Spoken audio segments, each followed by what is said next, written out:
As promised, he has endured, he has survived, he has reached his destination.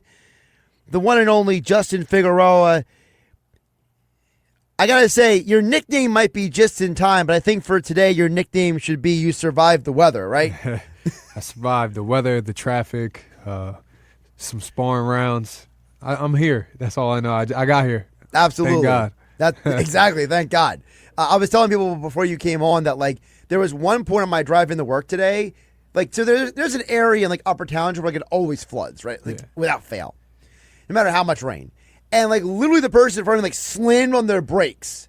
Because, like, they didn't realize it. Yeah. And I was just saying to somebody, like, they were probably the person who's, like, driving with their one hand, the phone on the other hand, like this. Yeah, like, scrolling. Like hiding it under their arm so no one can see that they're scrolling. Yeah. It's probably one of those. Maybe. That's how accidents happen. Exactly. But we're glad you're here. We're glad you're safe. And, of course, Justin Figueroa, if those don't know, 16-0. Justin 14. Figueroa, 14-0. 14-0, 11 knockouts. Hold on. Let's fix that. I've seen some places say 16. You're saying 14. Yes. What's the discrepancy then? I'm not so sure. Maybe just so much information going on with all the promotion that we have going on. But my actual record is 14 wins, 0 losses, 11 knockouts. And I would like to add another win and another knockout March 7th at the Tropicana on Boxing Insider Promotions. All right, let me write this down here so I don't forget it. Change my script later. But seriously, Justin Figueroa, you were undefeated. Yeah. You won an NABF belt last year. Yeah. So you're working your way up. And I feel like, one of the things that we should touch on is when you and I first started talking a couple of years ago, one of the things you talked about, because that was when you were just reaching 10-0. Right. And so now, for you, what has been the biggest difference between when you were like just getting to 10-0? Because at that point, you were like, that was like your goal. Like you were like, I really want to get to 10-0. I really want to kind of like that's like my next milestone. Yeah. So now for you, what has been the evolution of the goals from that point back in 2024 to where you are now? Yeah. Well, to get to like 10-0. Like I was saying before, that's when I was saying, all right, this is when it's real. When you get to 10-0, a lot of guys in the beginning of their career could be 1, 2, 3, 4, 5-0, but once you get double-digit wins, then it's serious. You're the real deal for the most part. Now that I'm at 14 wins, and I showed that I'm the real deal. The record speaks for itself. But now I'm in the real deal. Everything is so competitive for me now between the competition. I got a tough opponent coming up March 7th. He's 11-2. I believe he might be a Mexican guy, but if not, he fights like a Mexican. Very tough.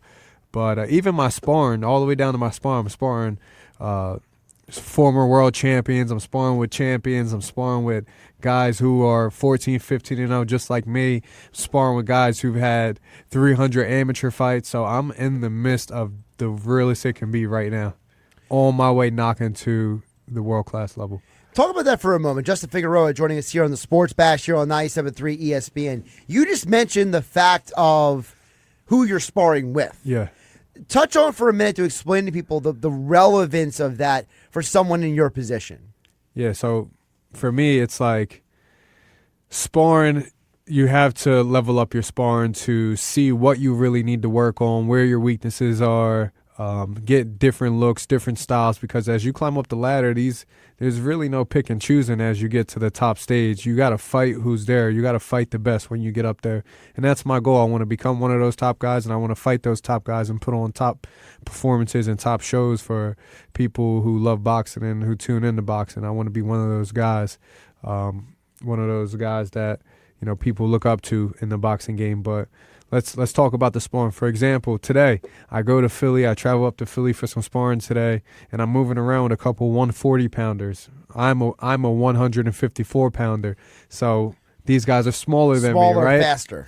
Smaller, definitely faster. So I'm looking at these guys, they're a bit smaller than me. I'm like, all right, maybe because I'm closing out camp that my coach wants me to get lighter work. And let me tell you, these guys, they might have been smaller than me, but that doesn't mean nothing in the boxing ring. I mean, there's weight classes for a reason, but these guys are so fast.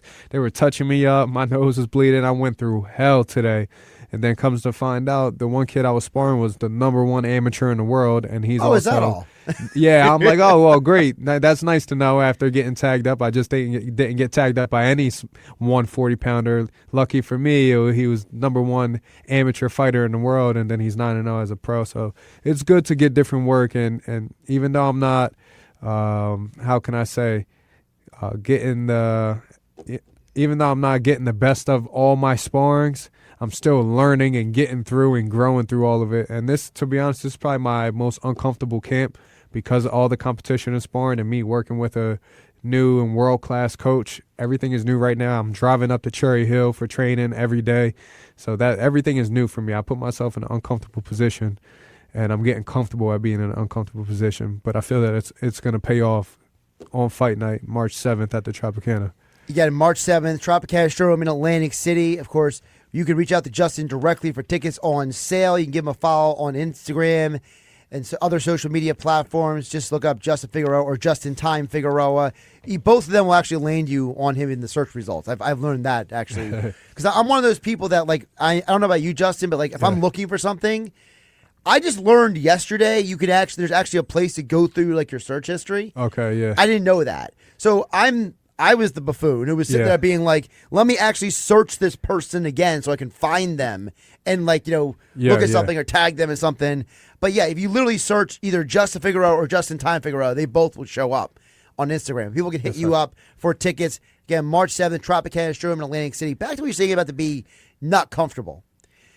I know you have not been afraid of that in the past. There's never been a point in time where you've been afraid of the challenge and the idea of pushing yourself.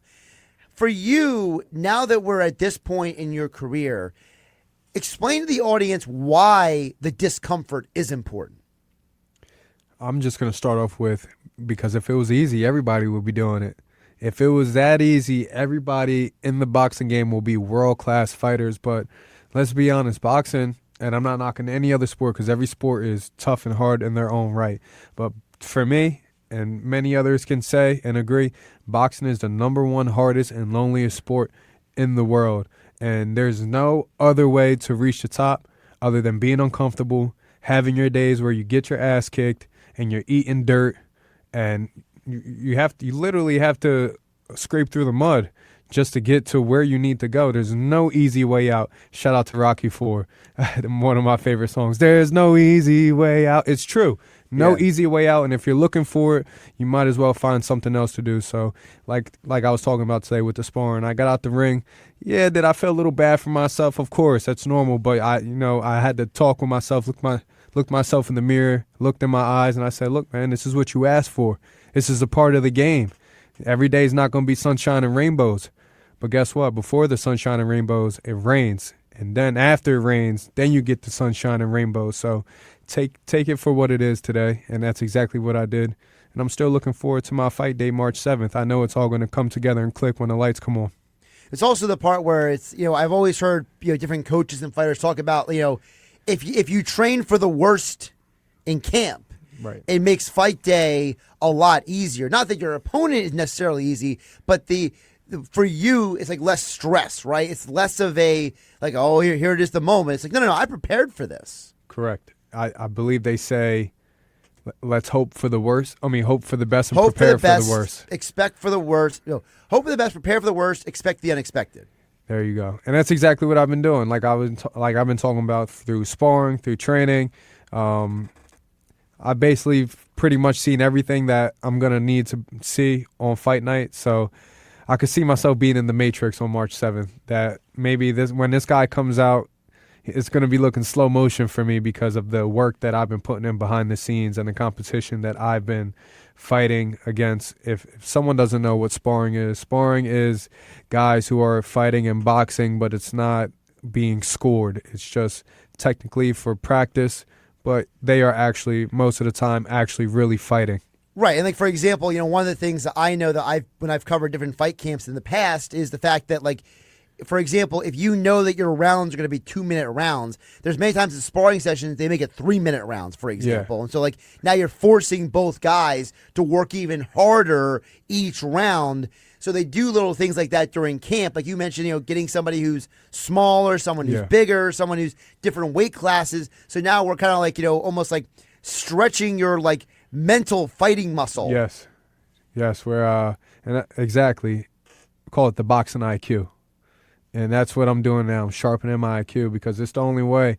You could be faster than a guy. You could be stronger than a guy. But that doesn't mean you're going to be able to beat that guy just because of your attributes. Sometimes it really comes down to the IQ. This is why we have, let's say football, Belichick, let's say Tom Brady. These guys have magnificent IQs over the years through the work they put in, and that's what makes them the best.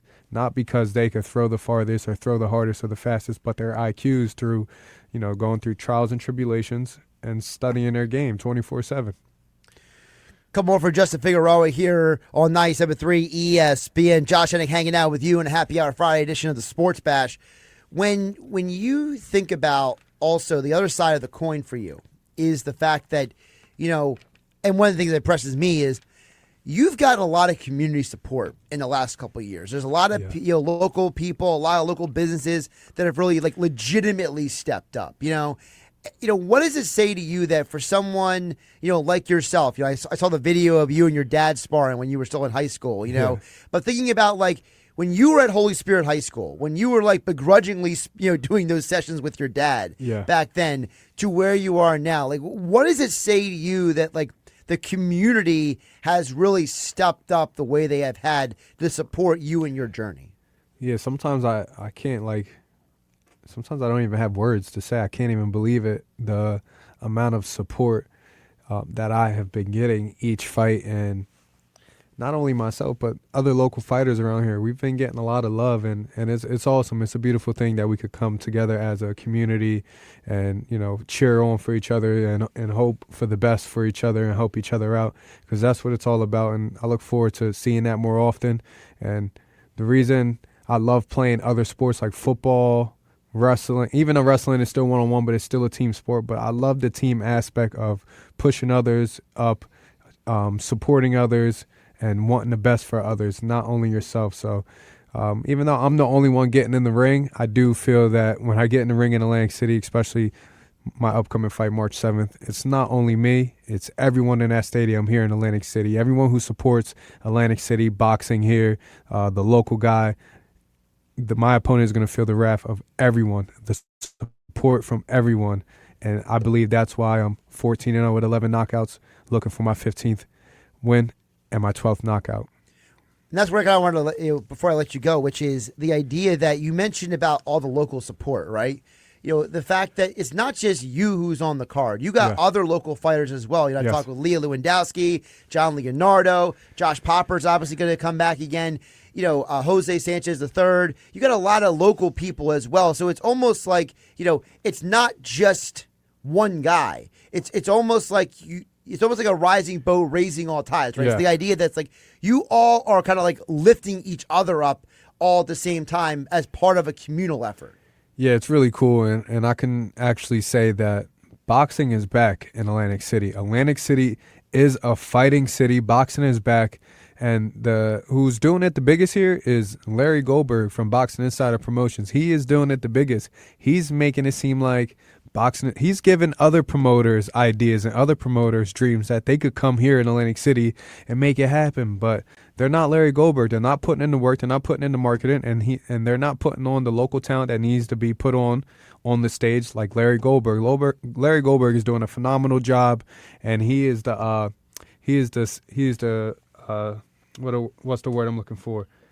He is the standard for a local promoter around here. He's the top guy here. If you want to fight here locally, you want to get on the stage, you have to fight for Boxing Insider Promotions because that is the best promotions here in the city. Everything else, they're just trying to mimic what's going on right now. March 7th, Tropicana Boxing Insider Promotions. Do not miss me, Mr. Atlantic City, going for my 15th win. We got Joel Sanchez coming off a phenomenal win his last fight. We got Josh Popper, which is and a Holy Spirit alumni, just like myself. We got Leah Lewandowski, good-looking girl. She can fight. This card is unbelievable with local talent. And also John Leonardo. Come on. You can't miss this. It's going to be packed. Absolutely. And, of course, I'll be out there with 97.3 ESPN, as always, supporting you guys. Justin Figueroa, I appreciate you making it in today. I know you got a real busy schedule between the sparring and all the commitments that you have. But, my man, I really appreciate your commitment to the process, your commitment to the craft.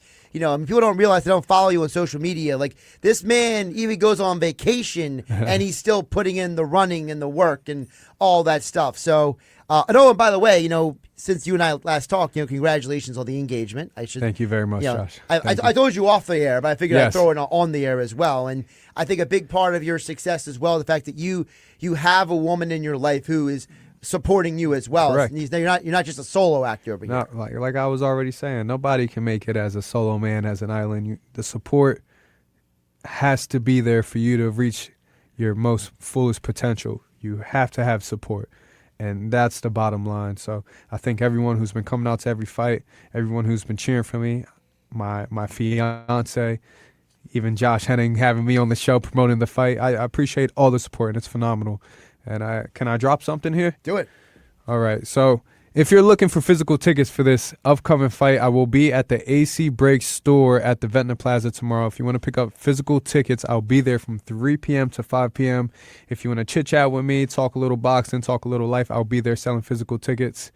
And you guys can catch me there at AC Breaks at the Ventnor Plaza from 3 p.m. to 5 p.m. There you go, 3 to 5 p.m. tomorrow. Catch Justin Figueroa. And again, look him up on social media, either Justin Figueroa or Justin Time Figueroa. They'll land both on the page on Instagram. Hit him up for tickets if you can't make it out tomorrow. Justin, I'll see you soon, my friend. Take care of yourself, all right? Yes, sir. Thank you, Josh. Thanks for having me.